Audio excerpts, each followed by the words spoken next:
د پوهاوي درنو اوریدونکو سلامونه، وخت مو په خیر.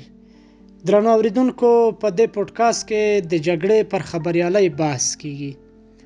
نن را سره خبریال کامران احمدزی دی. احمدزی صاحب سلام، وخت او چارې مو په خیر. خوشحاله یم چې د پوهاوي په علمي پودکاسټونو کې را سره برخه اخلئ او پیل کوئ.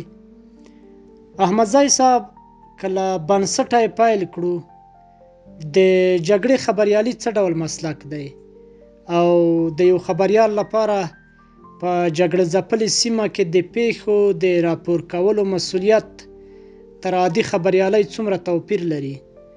په ځانګړي ډول خبریال باید د جګړې د واقعیتونو، د خلکو د دردونو او د پیښو د انعکاس پر مهال کومو اصولو ته ډیر پام وکړي؟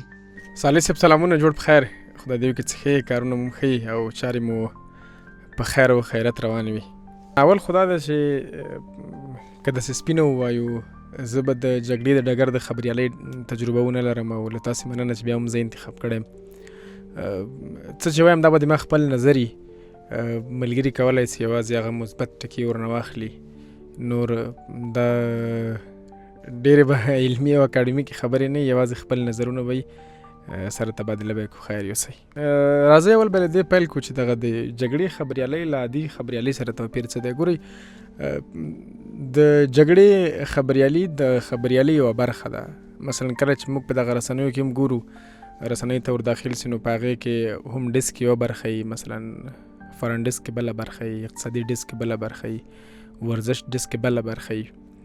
همدغسې ځینې رسنۍ داسې دي چې هغه د جګړې لپاره یو بله برخه لري، یا ځینې ټولې هغه د جګړې رسنۍ دي، مثلا لکه الجزیره موږ مثال ورکولی سو. نو جګړیزه خبریالي دغه عادي خبریالي یوه برخه ده، خو په لږ توپیر، یا که داسې ووایو چې جګړیزه خبریالي خپله د خبریالي یوه برخه ده. البته که تصحیح یې کړو، خو په دومره توپیر چې دغه خبریالي له د عادي خبریالي نه ډېره سخته ده، ځکه په جګړهي خبریالي کې د معلوماتو کراوالی، د سرچینو تایید او بېطرفي، د خلکو د حقونو رعایت، دا ته په اسانه باندې نسي کولی. او له دې ترڅنګ بیا هلته د فزیکي خوندیتوب ترڅنګ دغه رواني خوندیتوب او د راپور د احتمالي پایلو مسؤلیت هم ډېر مهم دی چې باید فکر ورته وکړي. ځکه په عادي خبریالي کې ته په عادي حالات کې، ولې په جګړیزه خبریالي کې ته په عادي حالات کې نه یې، خطرونه تا ته ډېر زیات مواجه. په همدې اساس باندې جګړیزه خبریالي له دغه نورې خبریالي نه یو څه توپیر لري. بله مسله دا ده چې په عادي خبریالۍ کې ممکن په داسې یو چاپېریال کې چې هلته معلومات نیمګړي نه وي، یا معلومات له ډېرو داسې سرچینو نه ته نه تاییدوي چې حتی د سرچینې په هغه باور او خپلواکتوب باندې ته شک ولري. اما په جګړیزه خبریالي کې له دغه شي سره مخ کېږي. یا له دې ورخوا په جګړیزه خبریالي کې د معلوماتو له ډېروالي سره مخ یې نه پوهېږي چې اوس دا معلوماتو کې کوم یو حقیقت دی، کوم یو نه دی. او په عادي خبریالي کې بیا داسې نه وي. بله اساسي مسله دا ده چې د جګړې خبریالي په اوس وخت کې دغه د رسنیو په دومره ډېرښت کې، دا د سوشل میډیا په راتګ سره د جګړې خبریالي د ثانیو خبره ده. که څه هم په ټوله کې، خو دا خبریالي اوس دې حالت ته رارسېدلې چې په څو ثانیو کې خبر ټولې رسنۍ نیسي، په څو ثانیو کې خبر خپل هغه د تازهوالي ارزښت له لاسه ورکوي. ولې جګړیزه خبریالي بیا دغه برخه هم ډېره زیاته په نظر کې پکې نیول کېږي چې خبر ډېر زر تر خلکو رسېږي، معلوماتو له ډېروالي سره مخ کېږي، پکې نه پوهېږي چې اوس څه حقیقت دي څه نه دي. بل په دغه د جګړې په خبریالي کې دا ډېره مهمه ده چې ته زیان نه رسوونکی خبریال اوسېږي، نه داسې یو خبریال اوسېږي چې نور روایتونه پیاوړي کړي. مثلا تا باید فکر کړي چې زه څه وایم، د هغې احتمالي پایلې څه دي. مثلا په یو جګړه د دواړو لوریو ترمنځ ته خبر ورکوي چې له دغې ډلې نه د یو قمندان په شمول، یا د دغې ډلې د قمندان په شمول 15 نفره ووژل سول. دا یوازې مقابلې سرچینې تا تایید کړي یا مقابل لوري تا تایید کړي، تا په خپلواک ډول باندې نه یې پیدا کړي، یا د بېلابېلو سرچینو نه یې پیدا کړي. نو د دې بجای چې خلکو ته معلومات ورکړي، ته یوې ډلې ته یا د یوې ډلې پلویانو ته زیان رسوي. نو جګړه کې باید د جګړې خبریال دې مسایلو ته هم ډېر زیات پام وکړي، ځکه د جګړې خبریال چې دا اصلا د جګړې شاهد نه دی، دا اصلا د یوې ډېرې حساسې او تاریخي دورې ثبتونکی دی زه فکر کوم. البته نو که ډېر محتاط ونه اوسېږي، ډېر دقیق ونه اوسېږي او ډېر مسلکي چلندونه کې د دې بجای چې یوه ښه خبریالي کړي، زه فکر کوم چې یوه داسې خبریالي به یې کړي وي چې د ګټې پر ځای زیان ډېر وي. مننه احمدزی صاحب. یو خبریال د جګړې په ساحه کې له بېلابېلو خطرونو سره مخ کیږي. فرض مثال له امنیتي ګواښونو نیولې تر رواني فشارونو او سختو کاري شرایطو پورې. ستاسو په نظر دا ډول خبریال څنګه کولی شي په داسې حساسو شرایطو کې هم خپل ځان خوندي وساتي او هم خپله مسلکي دنده په سمه توګه ترسره کړي؟ ډیره زیاته مننه صالح صاحب. موږ دغه د پانتون په دوره کې به استادانو راته ویل چې هېڅ ریپورټ د خبریال له ژونده مهم نه دی، هېڅ خبر د خبریال له ژونده، هېڅ یوه پیښه د خبریال له ژونده مهمه نه ده. خبریال ته لومړیتوب دا دی چې خپل ځان څنګه خوندي کولی سي. او زه فکر کوم د جګړې په خبریالۍ کې یا په جګړه ییزه خبریالۍ کې یوه سلم هم دا دی چې خبریال باید وپوهېږي چې څنګه خپل ځان خوندي کولی سي، ځکه هېڅ دنده د ده تر ژوند پورته نه ده. او دا بیا مسلکي توب دی چې خبریال پکې خپل ځان خوندي کوي، خطر پیژني، خطر ارزیي، تحلیل کوي او تر ممکنه حده یې مدیریت کوي. زه باید یو څو خپل نظرونه شریک کړم. البته بیا دا قطعي او دا هغه نه دي، کلي نه دي او 100% نه دي، یوازې خپل نظرونه دي. اول خو دا ده چې کله موږ د جګړې ساحې ته ځو باید دا ساحه خپله وپېژنو چې څه ډول یو ساحه ده، جګړه چیرته ده، موږ د تګ امکان څه ډول دی، د موږ د بیرته راوتو امکان څنګه دی. دا ډېره مهمه مسله ده.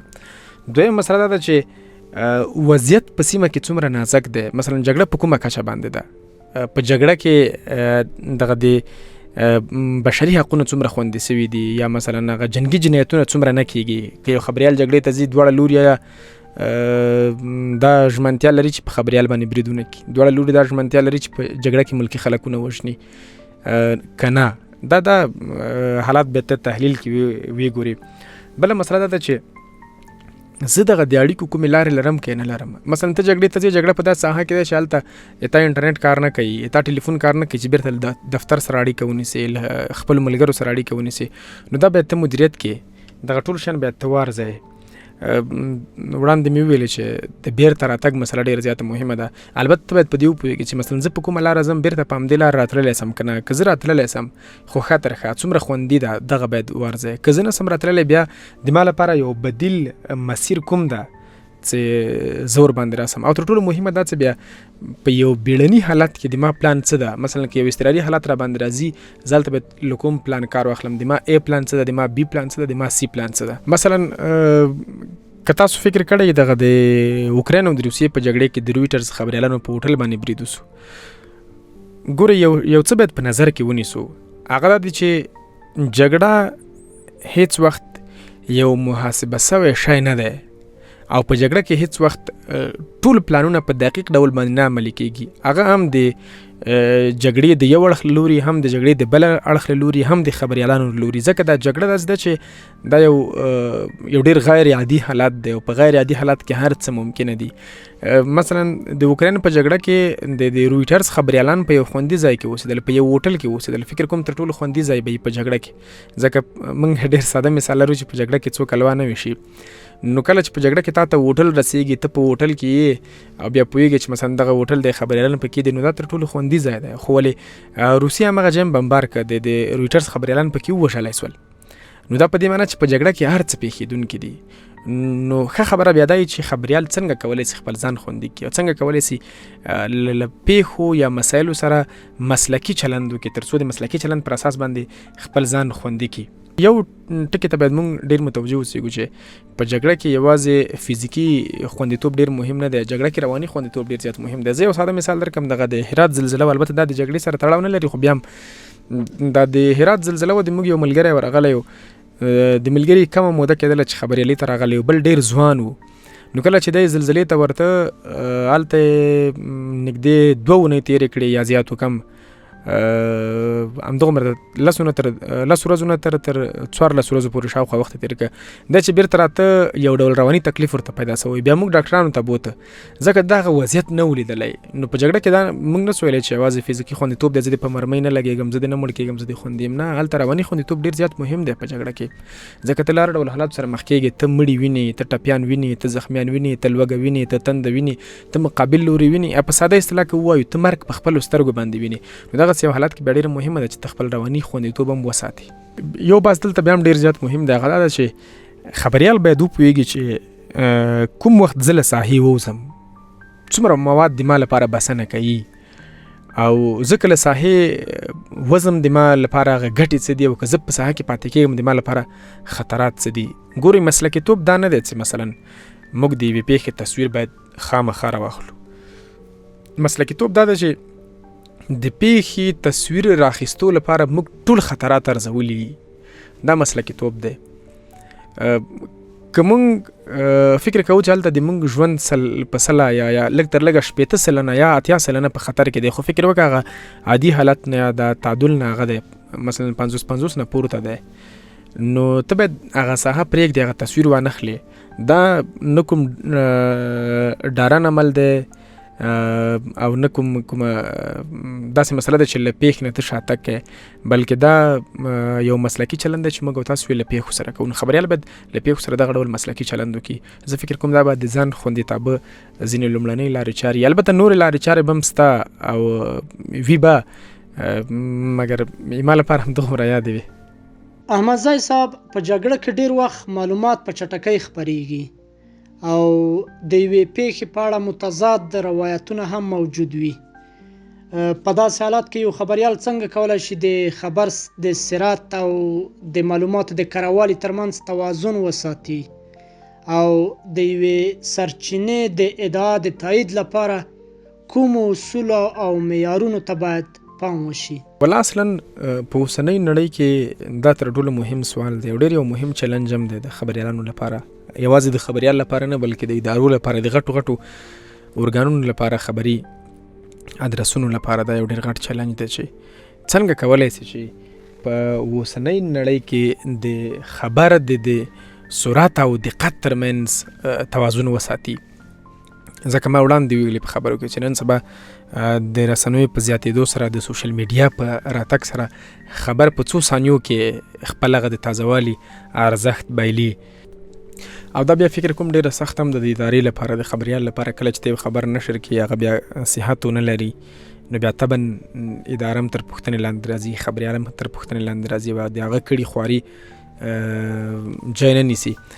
ځکه په اوس وخت کې یو عادي خبر که یو فیک نیوز راواخلي، په څو ثانیو کې یا په یوه دقیقه کې تر میلیونونو کسانو پورې رسېږي، خو د هغې اصلاح بیا تانه ساعتونه وخت غواړي، تانه ورځ غواړي، تا بیرته بخښنې ته مجبوروي. نو دا ډېر وخت لګېږي چې ته بیا هغه اصلاح کوې. ښه مثال یې د موږ او تاسو پر وړاندې د پاکستان سره په جګړه کې د پیلوټ کیسه پرته ده چې هغه ډېر زر لاس په لاس، خو حقیقت بیا هغه شی نه و. که څومره هلته خبریالان یا رسنۍ تر ډېره بریده ملامتې نه وي، ولې کله چې بیا دا د سرچینو بحث کوي، په خبر کې ما وړاندې ویل چې ته په خبر کې د معلوماتو په جګړه کې د معلوماتو له کمښت سره نه یې مخ، بلکې د جګړې خبریالي له عادي خبریالي سره توپیر دا ده چې په جګړه کې ته د معلوماتو له ډېروالي سره مخ، د معلوماتو صحت ته نسې کولی چې کوم معلومات صحیح دي که نه دي صحیح. که څومره هلته خو ځینو سرچینو تایید کړې وه، ځینو خپلواکو سرچینو هم تایید کړې وه، دولتي سرچینو هم تایید کړې وه، عیني شاهدان هم دا ویلي. خو د موږ پر وړاندې هغه مثال ډېر واضح مثال پروت دی چې ته بیا په جګړه ییزه خبریالي کې بیرته خبر صحیح کوې، نو دا ډېر وخت غواړي. نو همدا علت ده چې رسنۍ باید له خبرونو سره، خبریالان باید له خبرونو سره ډېر مسلکي چلند وکړي. زه یو څو موضوعات به ووایم، فکر کوم دا بسنه وکړي چې څنګه کولی شو خپل خبر کره کړو. لومړی خو ایمان خپل نظر دا ده چې هېڅ وخت باید خبر د خبر دقت، د خبر د سرعت قرباني نه کړو. خیر دی موږ د لږ په ځنډ نشر کړو، خو موږ د صحیح خبر نشر کړو، کره خبر د نشر کړو. مثلا که خبریال معلومات راخلي، له څو سرچینو باید د معلومات راواخلي. او دغه د ټولو سرچینو راخیستي معلومات دی باید خپله تحلیل کړي چې مثلا یوې سرچینې ماته څه ډول معلومات راکړي، بلې سرچینې ماته څه ډول معلومات راکړي، بلې سرچینې ماته څه ډول معلومات راکړي. او تر ټولو مهمه دا چې دی باید خپلواکي سرچینې ولري. مثلا د ما خپلواکي سرچینې څه وایي. درېیمه خبره ده چې مثلا دی باید د انځورونو ویډیوګانو تایید وکړي چې دغه انځورونه ویډیوګانې دا د همغه وخت دی نه دي. ډېر ښه معلومیږي هغه مسلکي نفر چې مثلا ویډیو و انځور ګوري بیا پوهیږي چې له ودانیو له هوا نه مثلا وګوري چې تصویر اخیستل شوی ده په څه ډول هوا کې دی، غرمه کې دی، سهار کې دی، ماښام کې دی، وریځ د اسمان باد دی، باران د پیښه په کوم وخت کې شوی ده. دا بیا ته کولی شي په اسانه باندې ومومي. دغه 2 3 4 5 ویډیوګانې چې تا ته لاس ته درغلي دغه ویډیوګانې ترې واخله تایید یې کړه. البته له یو بل سره یې وګوره چې څومره توپیر لري که نه لري. که څه هم اوس وخت کې ته کولی شي یو تصویر په اسانه باندې ګوګل ته ور واچوې او هغه تا ته د تصویر وخت او همغه تصویرونه ډېر شیان درته درکړي. خو بیا هم له ټولو لارو چارو باید ته کار واخلې چې دا پیښه 100% دقیقه کې یا لږ تر لږه دې حالت ته ورسوي چې هغه شک یې د تا شک پرې له منځه لاړ سي. او تر ټولو مهمه مسله پکې بیا دا ده چې خبریال ولیکي چې دا پیښه په خپلواکه توګه باندې نه ده تایید شوې. دا د خبریال مسلکیتوب نه ښیي یا د معلوماتو کمښت نه ښیي، بلکې د خبریال مسلکیتوب ښیي او په دې پوهېږي چې خبریال له پیښو سره عادي او سرسري چلند نه کوي. مثلا د اوکراین له بوچا ښار نه چې کله روسي ځواکونه وتل هلته انځورونه داسې و چې مړي په سړک باندې پراته و. روسیې بیا ویل چې دا موږ نه دي کړي دا انځورونه، البته دا فیک جوړ شوي انځورونه دي. دلته بیا ته له 2 روایتونو سره مخ کېږي. لومړی روایت دا ده چې اوکراین وایي چې دا مړي روسي کړي او اموژنه یې کړې، او دویم روایت دا ده چې روسیه دا شاید یا دا قضیه نه تاییدوي. نو ښه خبره دا ده چې خبریال دلته باید درېیمه لار او درېیمې سرچینې ولټوي چې له هغو نه دا پیښې راواخلي تایید یې کړي. مثلا که موږ یو بل مثال ورکوو په 2014 کال یا 14 کال کې چې ډېر زیات غلط نسم د MH17 الوتکې قضیه وه چې د مالیزیا یوه هوایي شرکت اړوند چې په هغې کې تقریبا لسګونه کسان وژل سوي وه. نو د هغې په اړه باندې بېلابېلې دعوې سوي وې، خو کله چې بیا د الوتکې تور بکس راسپړل کېږي بیا د هغه قضیې حقیقت روښانه کوي. زه نه غواړم ډېر په جزئیاتو باندې وغږېږم ځکه وخت هم کم دی، خو په هر حال باندې که بیا هم خبره ډېر زیات عجل وي او ټول معلومات تاسو لپاره نه وي تایید شوي، نو کولی شئ تاسې ډېر ووایئ چې دا خبر تر اوسه په خپلواک ډول باندې تایید نه دی، یا مثلا ووایي چې په دې اړه باندې وروستي جزئیات لا هم د موږ په لاس کې نسته ده، یا ووایي په دې اړه باندې مثلا دا د پیښې لومړني جزئیات دي، وروستو جزئیات ته په تمه کېږو. ځینې نورې هغه خبرې چې تاسو ته د خلاصون لار درکوي او خلکو ته دا پیغام ورکوي چې د دې خبره په اړه باندې وروستي جزئیات لا نسته ده. نو زه فکر کوم دغه لارې چارې دي چې کولی شو مثلا د سرعت او دقت ترمنځ ورباندې توازن وساتلی شو. مننه احمدزی صاحب. جګړه یوازې په فزیکي ډګر کې نه وي، بلکې د معلوماتو او تبلیغاتو جګړه هم ورسره مل وي. په داسې حساسو شرایطو کې خبریال څنګه کولی شي خپله بېطرفي او مسلکي خپلواکي وساتي، د بېلابېلو لوریو له تبلیغاتي معلوماتو ځان وژغوري او همداراز خلکو ته داسې راپورونه وړاندې کړي چې د حقیقت تر ټولو نږدې انځور وي. ګوره یو مسله خو دا ده چې موږ په خبریالۍ کې یو اصل منلی ده د بېطرفۍ په نوم باندې، او دا د بېطرفۍ اصل کې کله کله بیا خبریالان د کمو تجربو به ووایو، د کم تجربګي له امله دوی د یو لوري روایت پیاوړی کوي. مثلا یوه پیښه وسوه د دوه مقابل لورو ترمنځ جګړه ده، او په دې جګړه کې یوې خوا ورته تایید کړه چې د بلې ډلې 10 یا 15 یا 20 جنګیالي وژلي دي. خبریال راځي کټ مټ هم دا خبره کوي چې د دغې ډلې قومندان یا د دغې ډلې د مطبوعاتو امیر یا ویان د دغه ډول خبره کوي چې د مقابل لوري 100 جنګیالي یا 20 جنګیالي یا څو نفر یې وژلي دي. دا ګورې بېطرفي نه ده، دا فقط او فقط یوازې د یو لوري روایت پیاوړی کول دي. خو د خبریال ادعا دا ده چې والا ما خپل بېطرفۍ اصل ساتلی دی، ما له یو لوري معلومات راخیستي دي، ما سرچینه معلومه ده. نه، دا یوازې د یو لوري معلومات او د یو لوري روایتونه پیاوړي کول دي، خلاص دې نه خوا څه نه ده. که موږ غواړو چې د تبلیغاتي معلوماتو تر اغیز لاندې رانسو یا د کوم لوري تر اغیز لاندې رانسو، ښه خبره ده چې موږ خپله د معلوماتو د تحلیل ځواک ولرو. یو مسلکي شک باید موږ ولرو. معلومات موږ ته چا راکړي، دا معلومات چې موږ ته چا راکړي د دې سرچینې صحت څه دی، دا سرچینه څومره باوري ده، آیا اول لا سرچینه ده، دویم لا سرچینه ده، دریم ده، او دا معلومات په خپلواکه توګه باندې تایید شوي دي که نه دي تایید شوي. په جګړه ییزه خبریالي کې د خبریال دنده دا نه ده چې د حقیقت او دروغو ترمنځ هغه مساوي واټن وساتي. زه فکر کوم دا به ډېر یو مسلکي چلند هم نه وي او دا هېڅ وخت دا د بېطرفۍ معنا هم نه لري. مثلا که د یوې ادعا لپاره موږ ډېر قوي شواهد ولرو او د بلې ادعا لپاره موږ ډېر قوي شواهد ونه لرو، نو د یو خبریال په توګه موږ باید دا توپیر خلکو ته واضح کړو یا روښانه کړو چې مثلا د دغې ادعا لپاره دغه شواهد دي، د مقابل ادعا لپاره دا شواهد دي، او دا معیار باید د ټولو لپاره یو شان وي. داسې نه شي کېدلی چې د یوې ډلې لپاره یو ډول وي، د بل چا لپاره بل ډول وي، د بل چا لپاره بل ډول وي. له دې ورخوا موږ کولی سو چې د خپل نقلي قولونه راواخلو، مستقیم یې کړو. مثلا ووایو چې فلاني چارواکي وویل، سرچینې پکې مستقیما ذکر کړو. مثلا ووایو چې د فلاني چارواکي په وینا، د احمد په وینا، د محمود په وینا، تر څو هغه بار د موږ له اوږو نه ولویږي. بل زه فکر کوم د دې لپاره چې موږ د تبلیغاتو تر اغېز لاندې نه یو راغلي، موږ باید د خپل ژبې سره ډېر زیات فکر وکړو.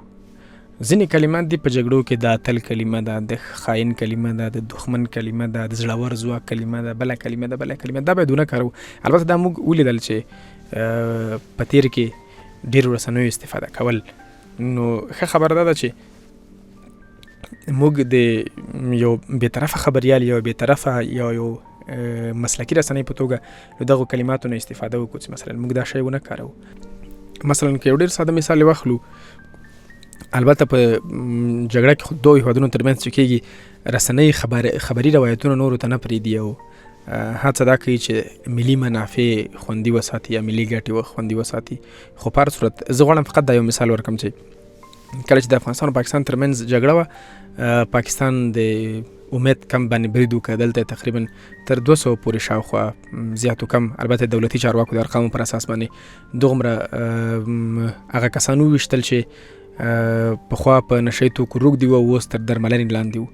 خو برعکس بیا پاکستاني رسنیو دا ادعا کوله چې مثلا دوی د پاکستان پوځ یا حکومت هلته هغه وسلوال په نښه کړي چې د پاکستان په خاوره کې بریدونه کول. ګورئ دا یو ډېر واضح حقیقت و. مثلا که د یو خبریال په توګه ته دغه پیښه راخلې او ته د پاکستان رسنیو روایتونه هم راخلې، ته بیرته بیا مقابل کې د افغاني رسنیو یا د افغاني چارواکو هغه هم راخلې، خبرې هم راخلې. له دې ورخوا ته یوه درېیمه سرچینه خپله ځای هم د پیښې لري چې مثلا ته خپله دا څه هم باید وګورو چې واقعیت دلته څه تېر سوي دي. نو بیا ته کولی سې چې په اسانه باندې دغه د تبلیغاتي معلوماتو تر اغېز لاندې رانسي. احمدزی صاحب، د وروستۍ پوښتنې په توګه که د راتلونکي په اړه خبرې وکړو، د ټولنیزو رسنیو مصنوعي ځیرکتیا، جعلي خبرونو او د عادي خلکو لخوا د پیښو د سمدستي خپرولو لا پراخېدو سره تاسو د جګړې خبریالۍ راتلونکی څنګه ارزوئ؟ آیا ټکنالوژي د دغه خبریال لپاره د کار زمینه اسانه کوي که ورسره د کروالي، اعتبار او مسلکي مسؤلیت نوې ننګونې هم رامنځته کوي؟ ډېره مننه سالي صاحب، خدای مو ښه لره. ګورئ ښه یو څه باندې باید وپوهېږو، هغه دا ده چې د ټکنالوژۍ پراختیا یا خصوصا د مصنوعي ځیرکتیا ډېره کارېدنه او د دغې پراختیا دا هېڅ وخت په دې معنی نه شي کېدلی چې د جګړه ییزې خبریالۍ یا د جګړه ییز خبریال اړتیا کمه کړي. نه، دا اړتیا نور هم زیاتوي. زه درته مثالونه درکوم. مثلا ای آی باندې ډېرې زیاتې ویډیوګانې جوړېږي. ای آی باندې د خلکو نریشنونه کېدلی سي. مثلا ته کولی سي چې ما غږ ورته ورکړي، وایي په دغه غږ باندې ماته نریشن راکړه، درته درکوي، یې مشکل نشته. ته کولی سي ورته وایي چې دغه ډول یو ویډیو ماته جوړه کړه چې ډېر کمه باریکي لري له اصلي ویډیو سره. نو دلته بیا عام ذهنیت یا عام شعور په رسنیو کې یا په د ژورنالیزم په ډګر کې هغومره پیاوړی نه دی لکه څومره چې د یو خبریال یا د یو مسلکي خبریال دی. هغوی د دغو پیښو ترمنځ تفکیک نه سي کولی، هغه یې منلی سي. نو دلته که بیا موږ دا ومنو چې د مصنوعي ځیرکتیا په رامنځته کېدو سره یا په ډېرې کارېدو سره د جګړیزې خبریالۍ مخه نیول کېږي، بیا موږ غلطېږو. نو اول خو باید په دې باندې ځانونه پوه کړو چې څومره چې ټکنالوژي پراخېږي هغومره د جګړیزې خبریالۍ اړتیا ورسره زیاتېږي، ځکه د معلوماتو کاروالی هېڅ وخت د چټ جي پي ټي یا د AI وسیله نه ده، هغه نه ده، کار نه دی. د معلوماتو کاروالی د یو مسلکي خبریال کار دی او هغه یې کولی سي. ښه دا باید په دې معنا باندې وانخلو چې مسلکي ځیرکتیا خطر دی. نه، دا خطر هم نسي کېدلی، بلکې خبریال سره مرسته هم کوي، ځکه دا معلومات راټولوي خبریال ورنه د اوږدو اسنادو تحلیل ورباندې کوي، د معلوماتو تنظیم د ژباړه ده. موږ خپله په رسنیو کې له مصنوعي ځیرکتیا نه ډېره استفاده کوو. زه فکر کوم ډېر خبریالان اوس له مصنوعي ځیرکتیا نه استفاده کوي. دا هېڅ وخت یو خطر هم نه دی، خو ولې هر وخت موږ لپاره یو باوري سرچینه هم نه ده. دا باید په نظر کې ونیسو. یو بله خبره دا ده چې ما وړاندې هم وویلې چې د موږ لپاره په راتلونکي کې یا په اوس وخت کې یا د جګړې په خبریالۍ کې د معلوماتو کمښت به اساسي ستونزه نه وي، بلکې د موږ لپاره اساسي ستونزه دا وي چې موږ څنګه کولی شو دغه معلومات موږ صحیح کړو او د معلومات موږ کره او سوچه راوباسو. ځکه په اوس عصر کې ډېر معلومات یا ډېرې ویډیوګانې چې تا ته په لاس درځي، ډېر تصویرونه په لاس درځي، هغه د مصنوعي ځیرکتیا په وسیله جوړ سوي وي. که څه هم ځینې اپلیکیشنونه به داسې وي چې هغه معلومولی سي چې مصنوعي ځیرکتیا دا تصویر د مصنوعي ځیرکتیا، دا ویډیو د مصنوعي ځیرکتیا په وسیله جوړه سوې که نه. خو دلته به د خبریال لپاره تر ټولو مهمه دا ده چې خبریال باید لږ تر لږه هغه فهم هم ولري چې څنګه کولی سي د مصنوعي ځیرکتیا په مټ جوړ سوي شیان وپېژني. د خبریال لپاره تر ټولو مهمه ده چې لږ ټکنالوژۍ سره بلد اوسېږي. نو زه په ټوله کې فکر کوم چې د جګړیزې خبریالۍ لپاره ساحه پراخېدونکې ده. دا هېڅ وخت موږ نسو ویلی چې د هوش مصنوعي په راتګ سره به دا ساحه محدوده شي، ځکه هوش مصنوعي نسي کولی د جګړې ډګر ته لاړ سي. جګړه اپډیټ د هره ورځ کېږي. هوش مصنوعي موږ ته هغه معلومات راکوي چې هغه دې سره صف دي. نو په دې معنا چې هوش مصنوعي ته معلومات د انسان په وسیله باندې ورکول کېږي، او انسان چې څه ډول معلومات ورته ورکوي، هوش مصنوعي بیرته بل انسان ته همغه ډول معلومات ورکوي.